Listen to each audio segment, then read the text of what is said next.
کھا جاتی ہے۔ آج میں نے دیکھ بھی لی سارا جمال، تم دنیا کی بدصورت ترین عورت ہو۔ کاش تم میرے بھائی کی زندگی میں نہ آئی ہوتی، کاش میرے بھائی کی اولاد تمہاری کوکھ سے نہ نکلی ہوتی۔ میں تمہارے منہ نہیں لگنا چاہتی ہوں نوشابہ، ورنہ نوکروں سے کہہ کر ابھی کے ابھی اس گھر سے نکال باہر کروں۔ آ جاتی ہو اپنی منوس شکل اٹھا کر اپنے گھر، تمہارا دل کیوں نہیں لگتا؟ تم جیسی عقل کی اندھی عورت سے مجھے ایسے ہی تانوں کی امید تھی۔ آخر اندھے کی دھور مسجد تک ہی ہوتی ہے، مگر آج کے بعد میرے بیٹے سے اس طرح مخاطب ہوئی تو اچھا نہیں ہوگا سہرا، بالکل بھی اچھا نہیں ہوگا۔ ہم آج تمہاری عزت کر رہے ہیں، ہمیشہ ایسا نہیں ہونا۔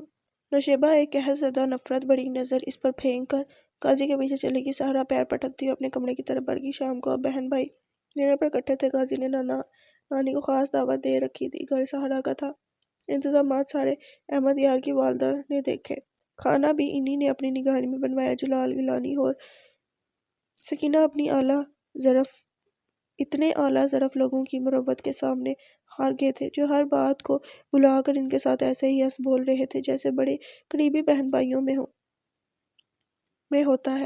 حالانکہ ان کی اپنی بیٹی نے ایک دفعہ کمرے سے باہر نکلنا بھی گوارا نہ کیا۔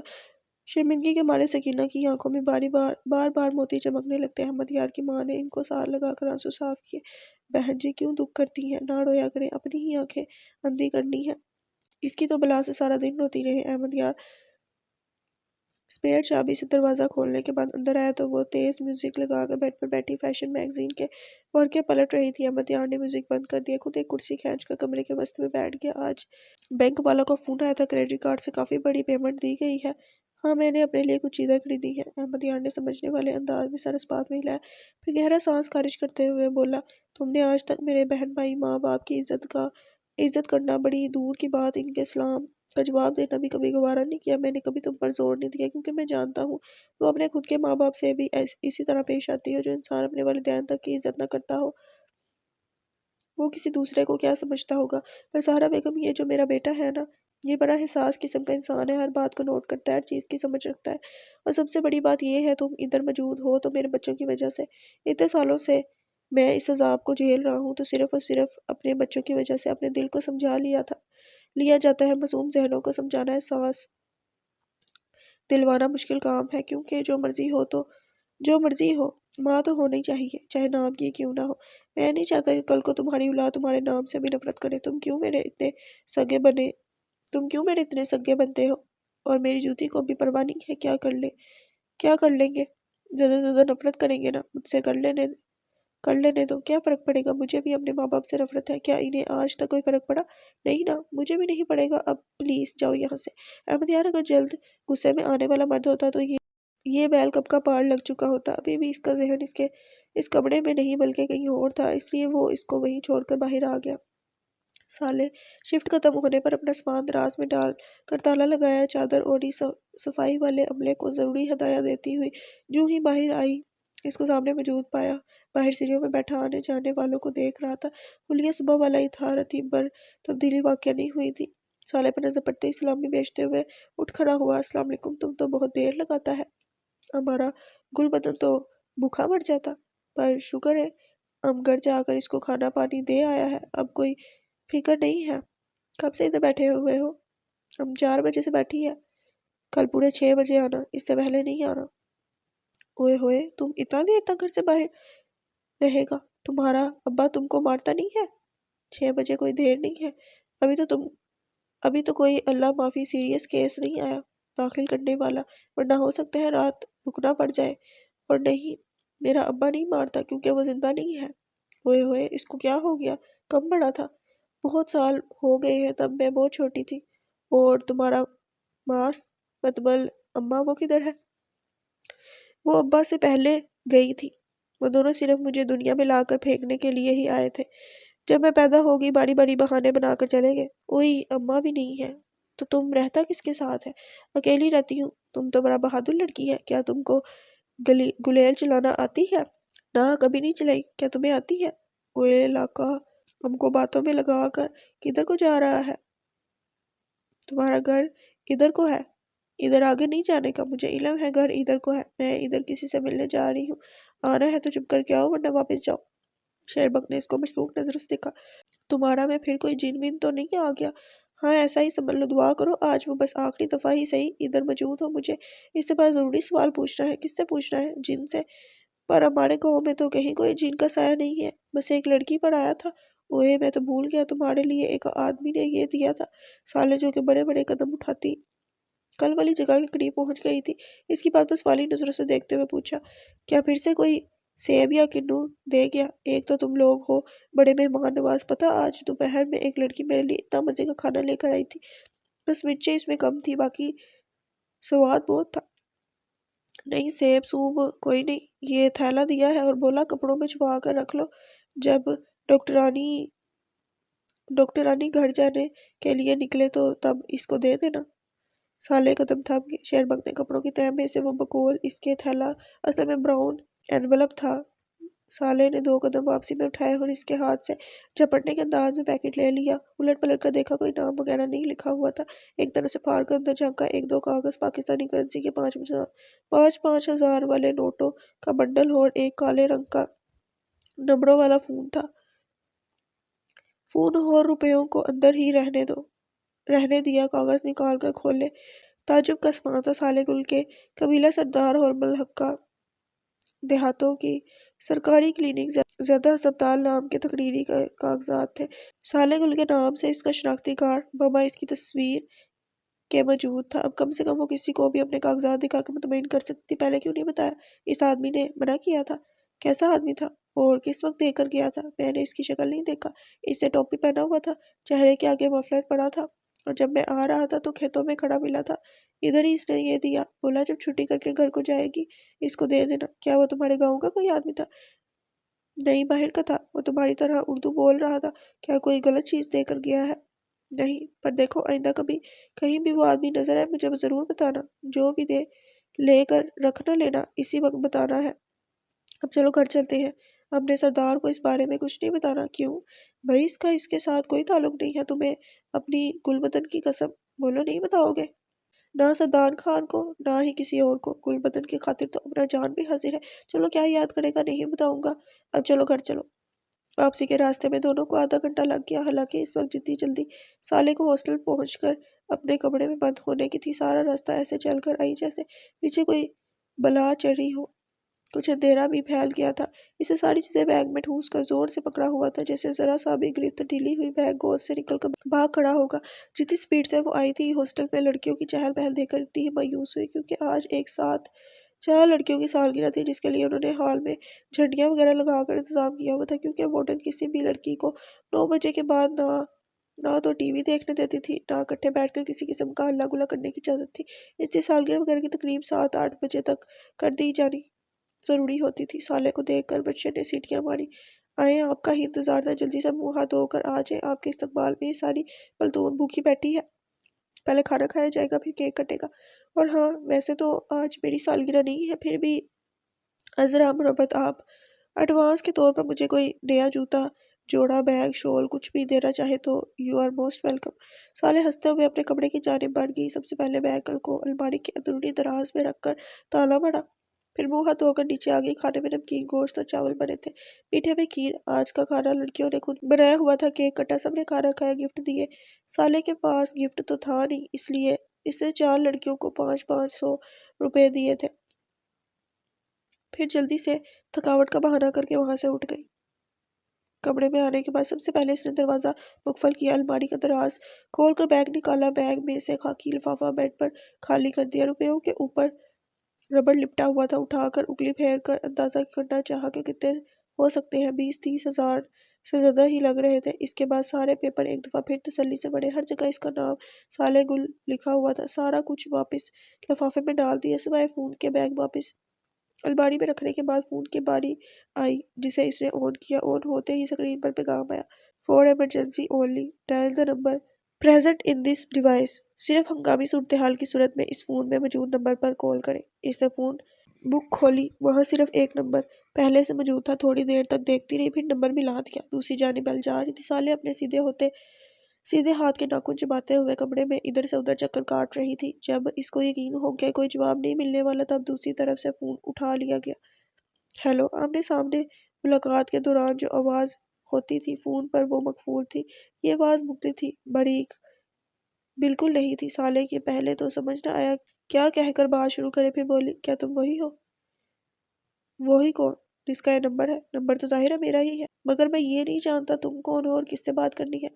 آج آج مجھے ایک لفافہ ملا ہے جس میں سے یہ فون نکلا ہے، میں سالے بول رہی ہوں، مجھے اس آدمی سے بات کرنی ہے جو مجھے لاہور لے کر آیا تھا۔ سالے گل، سالے کا جی چاہا فون سامنے دیوار میں دے مارے۔ ہاں سالے، اس شخص کا نام کیا ہے جس کے ساتھ تم لاہور سے آئی تھی؟ مجھے اس کا نام پتا ہوتا تو یقین کرو اس وقت تمہارے ساتھ سڑ نہ کھپا رہی ہوتی، پھر مجھے کیسے علم ہوگا کہ اس سے بات کرنا چاہتی ہو؟ سارے نامین ہونا شروع ہو رہی تھی، ہو سکتا ہے یہ کوئی مذاق ہو، ایویں اٹھا کر نمبر ملا دیا۔ مزید پوچھنے لگی، یہ کہاں کا نمبر ہے؟ دوسری جانب سے بڑے شاہانہ انداز میں بتایا گیا، پاکستان کا۔ وہ تو میں بھی جانتی ہوں، پر پاکستان میں کس جگہ کا؟ تم کون بول رہے ہو؟ اول یہ ایک موبائل فون کا نمبر ہے، لینڈ لائن کا نہیں ہے، اس لیے جگہ کا تعین کرنا مشکل ہے۔ جہاں میں جاتا ہوں وہی میرے ساتھ فون جاتا ہے۔ میرا نام خوشی محمد ہے۔ سالے رونے والی ہوگی، اتنا بڈھوں والا نام ہے۔ دیکھو لڑکی، تم جو کوئی بھی ہو، ایک 45 سالہ آدمی کو بڈھا کہہ کر جھوٹ نہ بولو، نیلی ہو جاؤ گی۔ پھر سے امید کی کرن جاگی۔ اگر تم 45 سال کے ہو تب تو تم کوئی اور ہو، وہ نہیں ہو جس کے لیے میں نے فون کیا ہے۔ دیکھو تمہارے قریب کوئی چھوٹے چھوٹے کنڈلی بالوں والا لمبا سا کلین شیو والا کوئی آدمی ہے جس کا رنگ بہت زیادہ کالا ہو اور سامنے کے 2 دانت باہر کو نکلے ہوں۔ وہ اپنی دائیں کلائی پر کیسف کی سلور ڈائل کے اور ڈارک براؤن چمڑے والی گھڑی پہنتا ہو۔ اوہ، کیا تم کالیہ کی بات کر رہی ہو؟ سالے کا دل جا جی بڑھ کر روئے۔ کیا اس کا نام کالیہ ہے؟ ظاہری بات ہے، گھوڑیا تو ہو نہیں سکتا، افریقہ سے آیا ہوا ہے، امریکہ سے نہیں۔ کیا کہہ رہے ہو؟ خوشی محمد، کیا کالیہ پاکستانی نہیں ہے؟ تم نے اگر اسے دیکھا ہوا ہے تو خود سے پوچھو۔ ایسی شیڈ اللہ نے خاص افریقہ کے نصیب میں ہی کی ہے۔ ایک لطیفہ سنو گی؟ وہ اس کا سوال نظر انداز کرتی صدمے سے بولی، کیا اس کا مطلب یہ ہے کہ میں ایک افریقی کے نکاح میں ہوں؟ بھائی آواز سے تو معقول لڑکی لگ رہی ہو، نکاح کرنے کو یہی ملا تھا، اس میں انسانوں والی ایک بھی صفت نہیں ہے۔ خوشی محمد صاحب، کیا آپ مجھے کالیہ کے بارے میں کچھ معلومات دے سکتے ہیں؟ ایک منٹ سالے، تم ایک دم تم سے آپ پر کیسے آ گئی ہو؟ پہلے میں جانتی جو نہیں تھی، اب جب آپ نے بتایا آپ عمر میں مجھ سے بڑے ہیں، تم کہہ کر مخاطب کرنا اچھا نہیں لگا۔ پلیز مجھے کالیہ کے گھر کا پتہ بتا دیں، وہ کہاں سے ہے، کیا کرتا ہے، گھر تو اس نے ابھی بتایا نہیں ہے۔ خوشی محمد کی آواز درمیان میں رہ گئی۔ گاڑی کا دروازہ کھلنے کی آواز آئی، پھر پیچھے سے کوئی بولا، آواز پہچانتے ہی لائن کی دوسری طرف وہ ساکت ہو گئی۔ میں گاڑی کے ساتھ ٹریکنگ ڈیوائس لگا آیا ہوں، مانیٹر آن کر کے اس پر نظر رکھیں، جو ہی جی پی ایس کے سگنل ملے مجھے گائیڈ کر دے۔ میں گاڑی میں انتظار کر رہا ہوں۔ وہ رکا، ان کا غور سے جائزہ لیا، چہرے پر بچے کے رنگے ہاتھوں پکڑے جانے والے تاثرات تھے۔ میرا فون آپ کے کان سے کیوں لگا ہوا ہے؟ میری دوست کی کال آئی ہے، وہ سن رہا ہوں۔ دوسرے پل اس نے ان کے ہاتھ سے فون کھینچ کر بند کر دیا، اپنی سیٹ پر سنجیدہ چہرہ لیے بیٹھا، ونڈ سکرین سے سامنے دیکھنے لگا۔ فون بڑی سی ہتھیلی کے اندر چھپ گیا تھا۔ کافی دیر خاموش بیٹھ کر اپنے اندر اٹھتے ابال کو کنٹرول کرنے کے بعد بولا تو آواز دھیمی تھی، پلیز مجھے بتائیں، آپ نے سالے کو میرا نمبر نہیں دیا ہے؟ وہ شرمندہ بالکل نہیں تھے، بس ڈرامے کرتے ہوئے ادھر ادھر دیکھنے لگے۔ میں نے آپ سے ہی ہر چیز سیکھی ہے، کیسے اپنے کام کے ساتھ مخلص رہنا ہے، کیسے دوسرے لوگوں کو ان کی ہی بہتری کے لیے خود سے دور رکھنا ہے۔ مجھے یقین نہیں آ رہا آپ نے بذات خود آج اتنا بڑا اصول توڑ دیا۔ آپ بول رہے ہیں تو یاد دلواؤں کہ آپ اس کو اتنے بڑے خطرے میں دھکیل رہے ہیں۔ سر، اس کے لیے بہتر یہی ہے کہ وہ ہم سے دور رہے۔ اتنی بات کہہ کر گاڑی سے اتر گیا، لمبے لمبے قدم اٹھاتا دوسری گلی میں کھڑی اپنی سواری کی جانب جا رہا تھا جب فون کی وائبریشن ہوئی۔ اس نے آنکھیں گھماتے ہوئے کال اٹھائی اور تکم سے بولا، میں تمہیں 2 گھنٹے بعد کال کروں گا، واپس فون مت کرنا۔ فون بند کر کے اپنی جیب میں ڈالا۔ ارد گرد زندگی پورے زور سے رواں دواں تھی، گاڑیوں، رشکوں، موٹر سائیکلوں کے ہارن، لوگوں کی آوازیں، آتے جاتے لوگ، کھانے پینے کی دکانوں کے باہر رش۔ وہ ایک مصروف چوراہے کا سین تھا جس میں ایک 60 سالہ آدمی اپنی لمبی کالی اور سفید داڑھی، کھلے تڑیزوں والے کرتے کے ساتھ، ٹخنوں سے اوپر اٹھتی شلوار اور پیروں میں مشواڑی چپل پہنے، سر پر سفید ٹوپی، کاندھے پر سفید ململ کا کپڑا ڈالے، ڈرائی فروٹ والے سٹول سے 2 کلو مونگ پھلی کے ساتھ آدھا کلو پستہ خرید کر اندر گلی میں کھڑی اپنی کالے رنگ کی 4 ویلر جیپ لاڈیڈو میں بیٹھ کر وہاں سے روانہ ہو گیا۔ اس جگہ پر کھڑے ہونے کا اب چونکہ کوئی فائدہ نہیں تھا، جس کام کے لیے رکا تھا وہ کر لیا گیا تھا، اس لیے پہلے اس نے گاڑی یوں ہی گلیوں میں ادھر ادھر گھمائی، صرف یہ دیکھنے کے لیے آیا کوئی شک میں آ کر پیچھا تو نہیں کاٹا۔ جب اکیلے پن کا احساس ہوا تو گاڑی ایک پارکنگ الاٹ میں روک دی۔ اب اس کو سگنل ملنے پر ایکشن لینا تھا۔ گاڑی کا انجن بند کر کے اس نے اپنے ہولسٹر میں پڑے ویلسن 19 کو ہاتھ لگا کر اس کی موجودگی کی تصدیق کی۔ دماغ کو دوسری جانب سے ملنے والے سگنل کا انتظار تو تھا ہی، مگر ایک کونے میں صالح بھی بیٹھی ہوئی تھی۔ اندرونی جیب میں رکھا فون خاموش ہونے کے باوجود توجہ کھینچ رہا تھا۔ وہ اس وقت یہ چاہتا تھا صالح دماغ سے نکل جائے، اپنا فون ضائع کر دے، مزید منصوبہ بناتا مگر دوسری جانب سے ٹیکسٹ میسج آ گیا، ٹارگٹ آن موو۔ اس نے 11 انچ کے ٹیب پر ٹائپنگ شروع کی، ڈائریکشن آف دا موومنٹ۔ ساتھ ہی دوسری جانب سے 4 لائنوں کا میسج آیا جس میں مختلف سڑکوں کے نام درج تھے جہاں سے وہ گاڑی گزر رہی تھی جس کا پیچھا کیا جا رہا تھا۔ اس نے ٹیب گود میں ڈالا اور انجن کی چابی گھمائی۔ گاڑی میں زندگی کی لہر دوڑتے ہی اس نے گاڑی پارکنگ لاٹ سے نکال لی۔ نارمل سی سپیڈ کے ساتھ مطلوبہ سمت کی جانب بڑھنے لگا کیونکہ اس کو ٹارگٹ کی آخری مقام چاہیے تھا۔ 10 منٹ بعد ٹیب کی سکرین روشن ہوئی۔ ٹارگٹ سٹاپڈ۔ آگے راولپنڈی کے ایک پوش علاقے میں موجود بنگلے کا ایڈریس تھا۔ وہ اس جگہ کو جانتا تھا۔ گاڑی کا گیئر بدل کر سپیڈ بڑھا دی۔ بنگلے کے قریب پہنچ کر پہلے ایک سارا راؤنڈ چکر لگایا، پھر گاڑی کچھ بلاک ہٹ کر روک دی۔ 2 منٹ بعد جب وہ گاڑی سے نکلا، کالے لباس میں رات کا حصہ معلوم ہو رہا تھا۔ آدھے گھنٹے کے اندر اپنے کام کا پہلا حصہ مکمل کر کے واپس گاڑی میں آ گیا۔ اپنے ٹیب کی سکرین کا سیکیورٹی لاک کھول کر جلدی سے اسے کنیکٹ کیا۔ اب اس کے پاس 3 مختلف کیمروں سے ملنے والی ویڈیو براہ راست نظر آ رہی تھی۔ پہلے کیمرے سے گیراج میں کھڑی 3 گاڑیاں، گارڈ اور آتے جاتے نوکر نظر آ رہے تھے۔ اس کا مین فوکس لال رنگ کی ہونڈا سٹی تھی۔ دوسرا کیمرہ بنگلے کے عقب کا سارا منظر تھا جہاں 4 سیکیورٹی کے آدمی بم اسلحہ اور ڈیوٹی تھے۔ اگلے حصے کی جانب 3 اسلحہ بردار موجود تھے۔ تیسرے کیمرے میں گھر کے اندر کا منظر دور سے دیکھا جا سکتا تھا۔ اس نے اس کیمرے کو مزید زوم ان کیا۔ اب سٹنگ روم میں ہونے والی پارٹی کا منظر تھوڑا واضح دکھائی دے رہا تھا۔ اس کی اپنی گاڑی کے شیشے کالے تھے۔ اب اس کو ایک دفعہ پھر یہاں بیٹھ کر انتظار کرنا تھا۔ تیسرا کیمرہ اس کے مطلوبہ بندے پر فوکس تھا۔ اپنی سیٹ کو پیچھے کی جانب گرایا، ریلیکس ہو کر بیٹھ گیا، جیب سے فون برآمد کر کے نمبر ملایا۔ دوسری جانب صالح جو کہ تب سے فون ہاتھ میں لیے بیٹھی تھی، بیل پر ہڑبڑا اٹھی، چھوٹتے ساتھ بولی، مجھے امید نہیں تھی تم واپس فون کرو گے۔ پھر بھی تم انتظار میں بیٹھی تھی۔ بالکل بھی نہیں، میں تو سو رہی تھی۔ بڑی بات ہے، نیند میں ہونے کے باوجود اسی بیل پر کال اٹھا لی۔ جاگتے میں تو کالر کے فون کرنے سے پہلے ہی اٹھا لیتی ہوگی۔ چوڑی پکڑی جانے پر صالح نے الٹا حملہ کر دیا، کالیا میں تم سے ایک بات پوچھوں گی، انکار مت کرنا، سچ بتانا۔ کالیا خاموش ہو گیا، پھر بولا، میں تمہیں صرف اتنا سچ بتانے کو بند ہوں جس کا تعلق تمہاری ذات سے ہوگا، باقی کا سچ جاننے کا تم تجسس نہ ہی پالو تو بہتر ہوگا۔ کیا تم نے میرے منگیتر کو قتل کیا ہے؟ اس کی نظریں کمرے کے وسط میں ناشتے آدمی پر جمی ہوئی تھی، دانت ایک دوسرے پر سختی سے جمے ہوئے تھے۔ اگر وہ تمہارا منگیتر تھا تو تم اس کو چھوڑ کر فرار کیوں ہوئی تھی؟ کالیا یہ میرا سوال کا جواب نہیں ہے، سچ اگر تم نہ بھی بتاؤ، پر اتنا تو میں سمجھ چکی ہوں، تم ایک اچھے آدمی نہیں ہو۔ راحیل کو تم نے ہی مارا ہے، ابھی خوشی محمد کو جو تم نے بتایا، جی پی ایس وغیرہ، میرا شک یقین میں بدل گیا ہے۔ ایک عام سا الیکٹریشین اپنی بیوی سے یوں منہ چھپا کر کیوں ملے گا؟ کہیں بھی چھوڑ کر غائب کیوں ہو جائے گا؟ پلیز بتا دو کہ تم کیا کرتے ہو، اگر برداشت کر سکتی ہو تو سن لو، میں بندے مارتا ہوں، اینڈ دونوں آنکھوں کے درمیان گولی مارتا ہوں۔ راحیل کو بھی میں نے ہی مارا ہے، میرا بڑا پرانا دشمن تھا ہے۔ دیکھو صالح، تمہاری پہلی زندگی کے لمحے سے میں واقف ہوں۔ تم نے کس اسکول سے میٹرک کیا، کس کالج سے ایف ایس سی کی، کس میڈیکل کالج سے ڈاکٹری کی، تمہاری کتنی لڑکیوں سے دوستی تھی، ان میں سے ایک ایس ایس پی کی بیٹی تھی، ایک کے پاؤں میں پولیو تھا، تمہیں کس دن کون سا ڈرائیور چھوڑنے جاتا تھا، تمہاری چچی نے ساری زندگی تمہیں تمہاری ماں کے حوالے سے ٹارچر کرنے کا کوئی موقع نہیں جانے دیا تھا، تم راحیل سے کس قدر نفرت کرتی تھی۔ الف سے یہ تک گن کے ہر بات بتا سکتا ہوں، اس لیے نہیں کہ میں نے کوئی حالیہ ریسرچ کی ہے، اس لیے صالح کہ میں تمہاری ساری زندگی کو اپنی آنکھوں سے دیکھتا آیا ہوں۔ تمہارے بارے میں کوئی بات میرے سے چھپی ہوئی نہیں ہے، تمہارے بارے میں بہت سی ایسی باتوں سے واقف ہوں جو تم خود بھی نہیں جانتی ہو۔ تمہیں اللہ کا شکر کرنا چاہیے میرے کوئٹہ تمہیں لینے آنے سے پہلے تم اس لڑکی کے ساتھ وہاں سے چلی گئی تھی، کیونکہ میرا پروگرام تمہیں لاہور واپس چھوڑ کر آنے کا تھا۔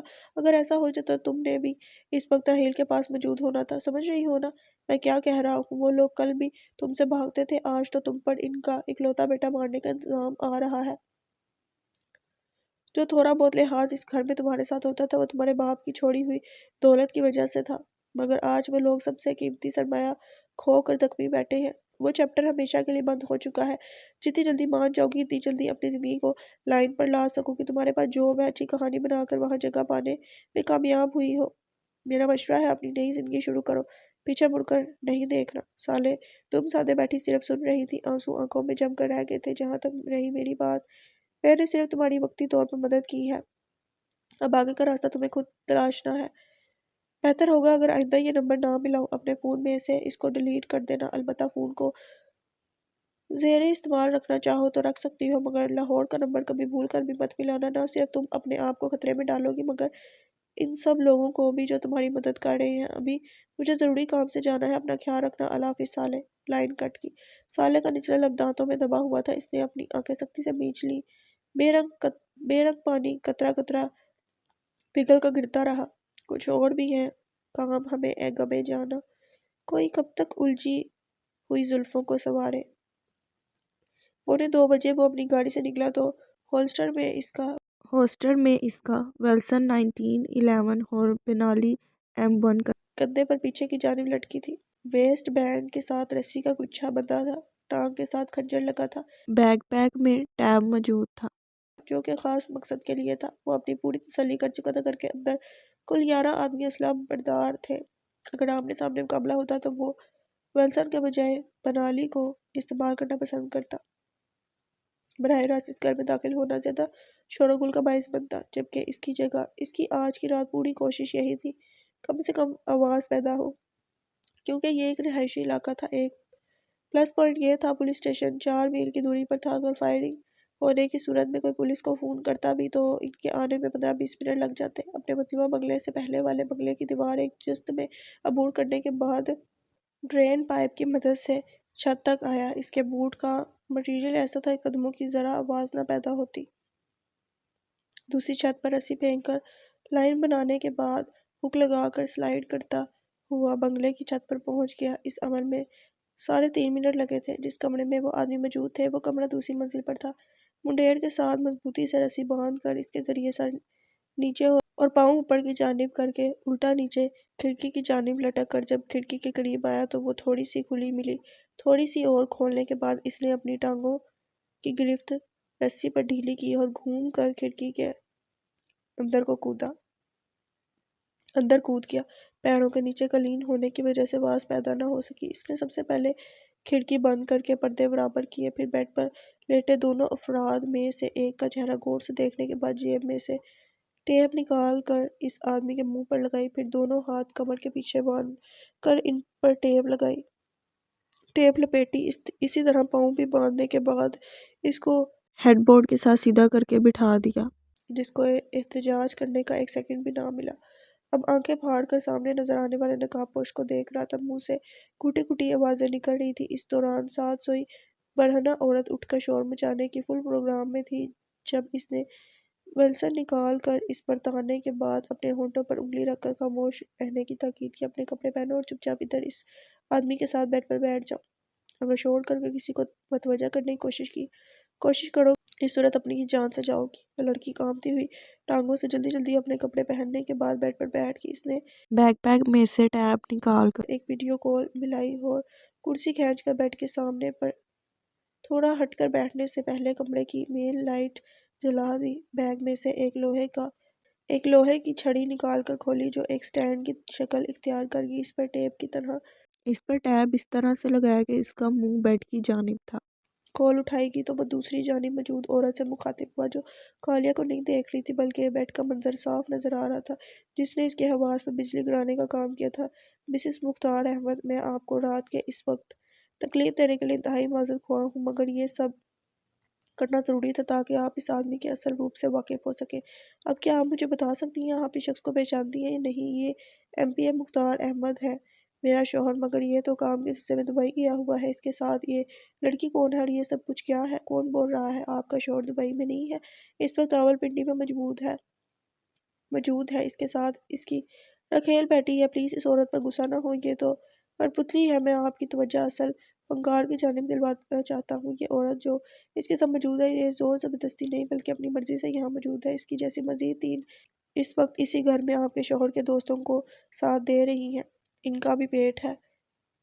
اپنے انداز میں کما رہی ہیں، اصل چیز جو ہے وہ ابھی آپ کے سامنے آئے گی۔ اگر بات آپ کی برداشت سے باہر ہو جائے تو آپ یہ کال بند کر سکتی ہیں۔ پھر وہ مختار احمد سے مخاطب ہوا۔ مختار احمد، اگر تمہیں یاد ہو تو تمہارا ایک ڈرائیور تھا سکندر علی، 25-26 سالہ جوان، تم اس کی شادی پر بھی گئے تھے، کچھ یاد آ رہا ہے نا؟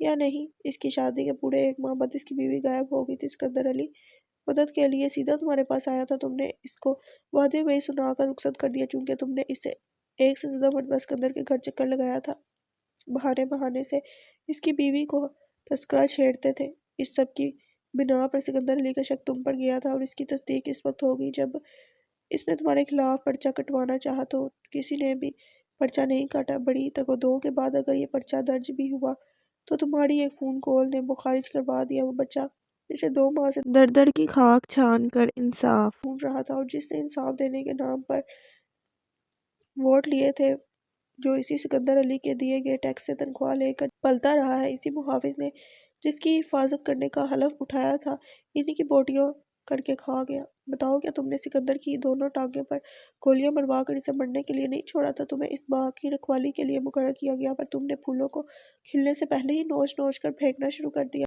تیری اپنی بھی تو جوان بیٹیاں ہیں، کس منہ سے ان کے سامنے جاتا ہے؟ میں تم سے پہلی اور آخری مرتبہ پوچھوں گا، سوچ سمجھ کر جواب دینا۔ اگر جواب میری مرضی کا نہ ہوا تو نتائج کے ذمہ دار تم خود ہوگے۔ مجھے بتاؤ، سکندر علی کی بیوی اس وقت کہاں ہے؟ آگے بڑھ کر اس نے مختار احمد کے منہ پر لگی ٹیپ پورے زور سے کھینچ کر اتار دی۔ ٹیپ کے ساتھ مختار علی کی مونچھوں کے کئی بال چپک کر اتر آئے تھے، مگر منہ کھلتے ہی اس نے گالیوں اور دھمکیوں کے بھرمار کر دی۔ تو جو کوئی بھی ہے، آج ادھر سے زندہ واپس نہیں جائے گا، ایسی موت مرے گا کہ موت پناہ مانگے گی۔ بات اس کے منہ میں ہی رہ گئی۔ کالیا کے سیدھے ہاتھ کا مکہ اس کے منہ پر سامنے کی جانب اتنی زور کا لگا کہ سامنے 2 دانت اڑ کر دور گرے تھے اور ناک سے لہو کی فوار نکلی۔ 35-36 سالہ مختار احمد کراہ کر پیچھے کو گرا تو سر بورڈ سے ٹکرایا۔ اسی مختار، اب میں یہ کال بند کر رہا ہوں۔ امید کرتا ہوں کہ آپ اس قوم کی عظیم بیٹی ہونے کا ثبوت دیتے ہوئے شخص کی موت پر ایک آنسو تک نہ بہائیں گی۔ باقی کی رپورٹ کل کے اخبار اور ٹی وی چینلز پر دیکھ لیجیے گا۔ اللہ حافظ۔ اس نے ٹیپ واپس بیگ میں ڈالی اور مختار احمد کی طرف آیا، جو ایک طرف کو لڑک کر کرا رہا تھا۔ یہ میرا ملک ہے، میرا غریب روٹی کے لیے مر رہا ہے، اور تمہارے ساتھ 3 سیکیورٹی کی گاڑیاں ہوتی ہیں، 10 بندے تمہارے آگے پیچھے اسلحہ لے کر پھرتے ہیں۔ آج اس سب کی موجودگی میں تجھے ماروں گا۔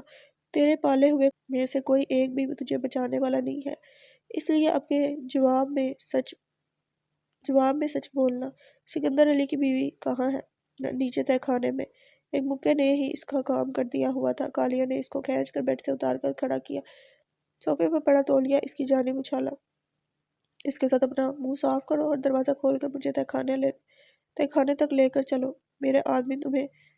ایک دفعہ پھر اس کی بات منہ میں رہ گئی۔ کالے نے اس کے کندھے کے درمیان ایسی ضرب ماری، کرک کی آواز کے ساتھ مختار احمد تڑپنے لگا، زمین پر گرا۔ کالیا نے پھر سے اٹھا کر کھڑا کر دیا، آگے بڑھ کر دروازہ کھولا، ایک نظر کمرے میں موجود لڑکی پر ڈالی اور بولا، اگلے آدھے گھنٹے کے اندر یہاں سے نکل جاؤ، پولیس کی ریڈ ہونی ہے۔ مختار احمد تہہ خانے کے راستے میں کراہتا ہی گیا تھا، پر نہ تو کسی کمرے کا دروازہ کھلا، نہ ہی کوئی گارڈ ادھر کو آیا۔ یا تو وہ لوگ سو گئے ہوئے تھے یا پھر باہر ہی فوکس تھا۔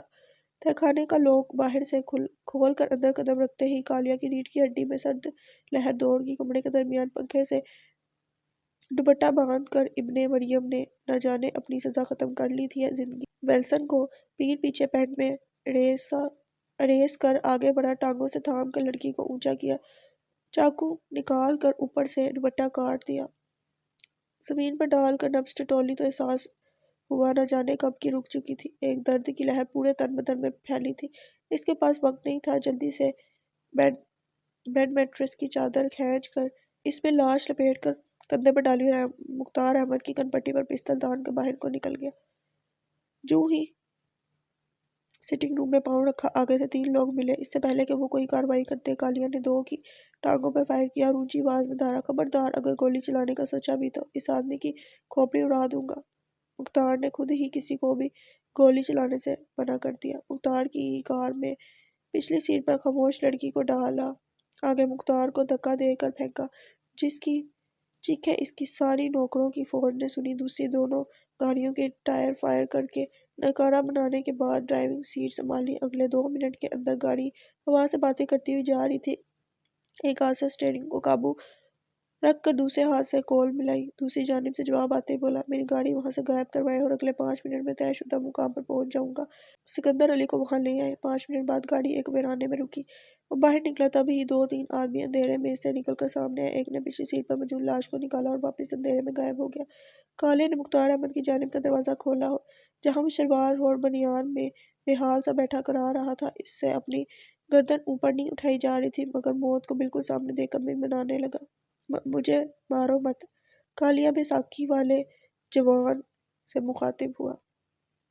میں بڑا شرمندہ ہوں، مجھے دیر ہوگی، تمہاری بیوی کو بچا نہیں سکا ہوں سکندر، پر تمہارے مجرم کو تمہارے سامنے لے آیا ہوں۔ اس کے ساتھ جو چاہو سلوک کرو، تمہارے پاس 2 منٹ کا وقت ہے، اس کے بعد یہاں پر رکنا خطرناک ہے۔ ساتھ ہی اس نے اپنا پسٹل سکندر کے ہاتھ پر رکھا۔ سر با عصمت عورت کے سر سے دوپٹہ اتارا جانا ہی اس کی موت سے کم اذیت کا عمل نہیں ہوتا۔ 2 ماہ میں نہ جانے کتنی بار مری ہوگی، اب تو وہ سکون کی نیند سو گئی ہے۔ میرے ہاتھ اس ہتھیار کا وزن اٹھانے سے انکاری ہیں سر، پر میں چاہتا ہوں آپ اس کو زندہ نہ چھوڑیں۔ سکندر نے پسٹل واپس کالیہ کی جانب بڑھا دیا۔ اس نے فقط ایک پل کو سکندر کی آنکھوں میں تیرتے غم کو دیکھا تھا۔ فضا میں ایک گولی کی آواز گونجی، اس کے بعد خاموشی کو پولیس کے سائرن نے توڑا۔ گزرنے والی رات سالے کے لیے گاہی کی رات ثابت ہوئی تھی۔ اس نے وہ سب کچھ اس آدمی کی زبان سے سنا تھا جس کے بارے میں تصور میں بھی نہ سوچا تھا۔ وہ اس قدر دور ہو کر اتنا قریب کیسے تھا؟ اس کے خیال میں تھا کالیہ کوئی چھوٹا موٹا کرمینل ہوگا، مگر اب ادراک ہوا وہ چھوٹا موٹا وارداتیہ نہیں بلکہ کوئی بہت بڑی بلا ہے۔ ابھی تک حیرت سے اس کا دماغ نم تھا۔ بے اختیار یادداشت کے پردے پر ایک کے بعد ایک فلم چلتی جا رہی تھی۔ کالیہ کے ہی ہر بار کی تصدیق کرنے والے وہ مقامات تھے جو سالے کی چھوٹی عمر سے لے کر جوانی تک اس کے گرد رونما ہوتے آئے تھے۔ ہر سال سالگرہ والے دن ڈاک کے ذریعے ہمیشہ بڑا قیمتی سا گفٹ موصول ہوتا۔ وہ ڈاک کبھی بھی گھر کے پتے پر نہیں آئی تھی، ہمیشہ اسکول و کالج میں براہ راست آتی۔ پہلے اس نے سمجھا شاید اس کی کزن وغیرہ سرپرائز دینے کو ایسا کرتی ہے، مگر جب گھر میں ذکر کرنے پر ہر دفعہ تائی ایک طوفان کھڑا کر دیتی۔ اس نے گھر پر بتانا چھوڑ دیا۔ باہر ہی ریپر کھول کر گفٹ اپنے بیگ میں چھپا کر گھر جانے پر بوا کو چھپانے کے لیے دے دیتی۔ ان چیزوں کو نکال کر دیکھنے کا موقع اس وقت ہی ملتا جب تائی یا تو گھر پر نہ ہوتی یا سب سو رہے ہوتے، ورنہ 100 طرح کے سوال ہوتے۔ یہ سب کہاں سے آیا؟ تائی کا سارا شک اپنے شوہر پر جاتا۔ یقیناً وہ بیوی سے چھپ کر بھتیجے کو جولری، پین، گیمز وغیرہ لے کر دیتا ہوگا۔ وقت اسی طرح گزرتا گیا، پر آج سے پہلے یہ راز ہی تھا کہ وہ کون ہوگا جو یہ سب کچھ بھیجتا ہوگا۔ کالیہ کی باتوں نے اتنا یقین دے دیا وہ ہی ہوگا، مگر کیوں؟ وہ اس کا کیا لگتا ہے؟ کیا اس نکاح سے پہلے بھی دونوں کے درمیان کوئی تعلق تھا جس سے وہ لا علم تھی؟ ہوتا ہے نا کئی فلموں میں بچپن کا منگیتر یا نکاح، مگر ایسا کیسے ہو سکتا ہے وہ اس کے بارے میں اتنا کچھ جانتا ہو پر سامنے نہ آئے؟ کیوں؟ سوچ کر اس کے دماغ کا رائتا بن رہا تھا۔ وہ سارے پل بھی ازبر تھے جب دل کو 100% یقین ہوتا کوئی نظر اس کو دیکھ رہی ہے۔ وہ اپنی چاروں اور نظر دھڑا کر بار بار دیکھا کرتی، پر کوئی ایسا فرد نظر نہ آتا جو ٹکٹکی باندھے اس کو دیکھتا پایا جاتا ہو۔ پر یہ ساز جاتا بھی نہ تھا۔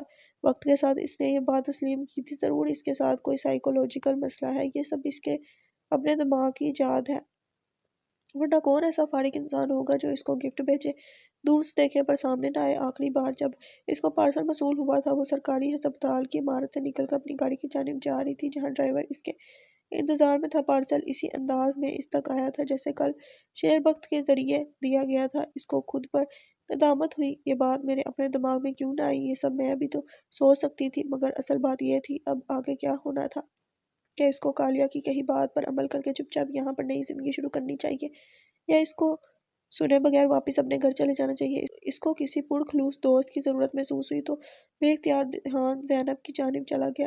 اسی وقت وہ برق رفتاری سے بیڈ سے نکل کھڑی ہوئی۔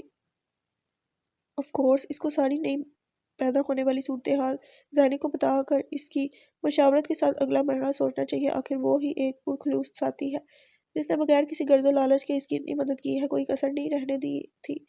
اتنا تو کوئی اس کا سگا بہن بھائی ہوتا تو وہ بھی شاید ہی کرتا۔ نماز پڑھ کر باہر نکلی تو ہر طرف دھند کا راج تھا۔ اس نے جھرجھری لے کر رخ واپس کمرے میں موڑ لیا۔ ورشا کے دیے ہیٹر نے کمرے کو جنت بنایا ہوا تھا، مگر اس کا ارادہ دادی سے مل کر آنے کا تھا۔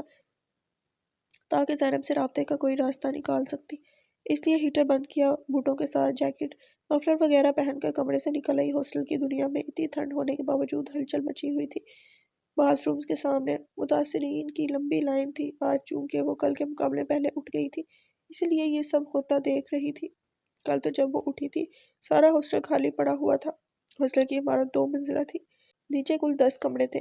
اس کے علاوہ ڈنر ہال، کچن، وارڈن کا کمرہ اور آفس موجود تھا، جبکہ دوسری منزل پر کل 20 کمرے، ایک لائن میں 10-10 کمرے آمنے سامنے موجود تھے۔ کمروں کا لمبائی اور چوڑائی اتنا زیادہ تھا، ایک کمرے میں 3 سے 4 لڑکیاں آرام سے رہ رہی تھیں، جس کی وجہ سے لڑکیوں کے آپس میں پنگے بھی ہوتے تھے۔ مگر صنم جان سے سب لڑکیاں پرنسپل سے بھی زیادہ ڈرتی تھیں، کیونکہ لڑنے والی لڑکی کو پورا ہفتہ کچن میں کام کرنے والے عملے کا کام میں ہاتھ بٹانا پڑتا تھا۔ مجال ہے پھر جو صنم جان کے ہوتے ہوئے کوئی سزا سے بھاگ سکے۔ اس کی وجہ سے لڑکیوں نے اسے دوزخ کے داروغہ کا نام دیا ہوا تھا۔ آپس میں ایک دوسرے کو دھمکی دے رہی ہوتی تھی، آرام سے فلاں کام کر لو، داروغہ جی کو بتا دوں گی۔ سالے کو جو کمرہ ملا تھا وہ کمروں میں سے ایک تھا جو اگر کبھی خاتون ٹیچر آتی تو ان کے زیر استعمال ہوتا۔ اپنا اٹیچ باتھ روم، الماری وغیرہ سب موجود تھا۔ وہ لڑکیوں پر مسکراتی نظر ڈال کر ان کے سلام کا جواب دیتی، جیکٹ کی جیبوں میں ہاتھ ڈال کر سیڑھیوں کی جانب بڑھ رہی تھی، جب ریشے روشانے اور ان کے گروپ کی آوازوں پر بڑھی۔ کیا ہے بھائی، کیوں شور کر رہی ہو؟ ڈاکٹر آپی، نیچے آپ کا مریض موجود ہوا ہے۔ میرا مریض کیا مطلب ہوا؟ ورشا نے اس کو اپنی طرف آنے کا اشارہ کیا۔ آ کر اپنی گناہگار آنکھوں سے دیکھ لیں۔ اتنی صبح تو کوئی اپنے معشوق کے لیے بھی بستر نہ چھوڑے، پر وہ کل بھی آپ کے اٹھنے سے بھی پہلے آ کر بیٹھ گیا تھا۔ ورشا کی بچی، نہ جانے کیا کیا بول رہی ہو۔ آگے آ کر منڈیر سے گردن نکال کے گیٹ کی جانب دیکھا۔ چوکیدار کے ساتھ بیٹھ کر آگ سینکنے والی ہستی پر نظر پڑی تو احساس ہوا وہ تو بالکل اس کے ذہن سے نکل چکا تھا۔ ارے شیر بخت، اتنی صبح کیوں آ گیا؟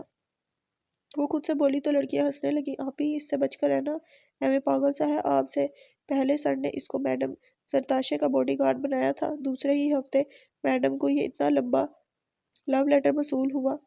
میں نہیں مانتی ایسا ہوا ہوگا، ہو سکتا ہے کسی اور کی شرارت ہو۔ یہ تو بیچارہ اتنا بے زر سا ہے۔ اور میڈم زرتاشے کون ہے نہیں آپی، وہ تھی ادھر ٹیچنگ کے لیے آئی تھی، پھر شادی کے بعد انہوں نے یہ جاب چھوڑ دی تھی۔ چلو یہ تو اچھی بات ہے، زرتاشے تو غیر شادی شدہ تھی۔ اگر اس کو لو لیٹر لکھ بھی دیا تو کیا ہے، مجھے نہیں لکھے گا، وہ جانتا ہے میں شادی شدہ ہوں۔ پر آپی، آپ شادی شدہ لگتی نہیں ہے۔ سب سے چھوٹے قد والی گلنار نے اپنا چشمہ اوپر کو کرتے رائے دی، پھر ساتھ ہی پوچھا، آپ کے پاس اپنی شادی کی تصویریں تو ہوں گی، ہمیں دکھائیں نا۔ کیا آپ کے ہسبینڈ بھی آپ کے جیسے کیوٹ ہے؟ انجانے میں لڑکیوں نے بڑی غلط جگہ ہاتھ ڈالا تھا۔ دل میں کئی انوکھے درد جاگے جن کی تکلیف سے وہ آج سے پہلے واقف نہیں تھی۔ اپنے دل و دماغ کو حال میں رکھنے کی سر توڑ کوشش کرتے مسکرا کر رہ گی، نہیں بھائی، اس کی کوئی تصویر میرے پاس نہیں ہے۔ آپی جی، آپ کو تصویر کی ضرورت بھی کہاں پیش آتی ہوگی، آپ کے تو وہ دل میں رہتے ہوں گے۔ وہ کیا شاعر کہتا ہے، دل میں بسا رکھی ہے تصویر یار، جب بھی نگاہ جھکی دیدار ہو گیا۔ ورشا کی بات پر سالے نے اس کو آنکھیں دکھائی، تم لوگ تو بڑی تیز ہو، چلو اپنی تیاری کرو، میں ایک کام سے جا رہی ہوں، شام کو ملاقات ہوتی ہے، اللہ حافظ۔ محفل منٹوں میں برخاست ہوگی۔ لڑکیوں کا فوکس پھر سے باتھ رومز کی جانب ہو گیا، ایک ہنگامہ ہی برپا ہو گیا۔ سالے ان کو لڑتا دیکھ کر ہنستی ہوئی سیڑھیاں اتر گئی۔ گراؤنڈ سے گھر تک دھند نے ساری حد نگاہ بند کی ہوئی تھی۔ وہ اللہ کا نام لے کر نکل آئی۔ آج کچن سے جانے کے بجائے گھر کے صدر دروازے سے اندر آئی۔ سارا گھر بند تھا۔ اس نے پہلا قدم اندر رکھتے ہی سردی میں خاطر خواہ کمی محسوس ہوئی۔ بوٹ میٹ کے اوپر اچھی طرح صاف کرنے کے بعد دادی کے کمرے کی طرف ایک ملازمہ سے دادی کے ان کے کمرے میں موجودگی کو یقینی بنانے کے بعد اس نے دروازہ ہلکا سا واک کر کے دستک دی۔ دادی رضائی کو اچھی سے اپنے گرد لپیٹے بیڈ پر پڑی تھی، دیکھے بغیر ہی اجازت دے دی۔ آجو بھائی۔ وہ آگے بڑھ آئی۔ السلام علیکم دادو۔ پرجوش انداز میں بلند آواز ہو کر سلامی دیتے ہوئے وہ باہر شور پیدا کر کے اس میں خود اپنے اندر ہی اٹھنے والی آوازوں کا گلا گھونٹنا چاہتی تھی۔ دادی کے چہرے پر اس کی آواز سنتے ہی مسکراہٹ پھیل گئی۔ بڑی جلدی دادی کی یاد نہیں آ گئی؟ بے وفا لڑکی، ہاسٹل کے شفٹ ہوئی ہو، واپس شکل ہی نہیں دکھائی۔ بازو پھیلایا۔ سالے اس میں سمائی تو انہوں نے اس کو اپنے ساتھ بھینج کر چھوڑ دیا۔ جناب، میں کل صبح آئی تھی مگر آپ خود ہی گھر پر موجود نہیں تھی۔ ہاں، سردار نے بتایا تھا، میں اس وقت اپنے بچوں کو دیکھنے گئی تھی۔ تم بیٹھو نا، کھڑی کیوں ہو؟ ابھی ناشتہ تو نہیں کیا ہوگا؟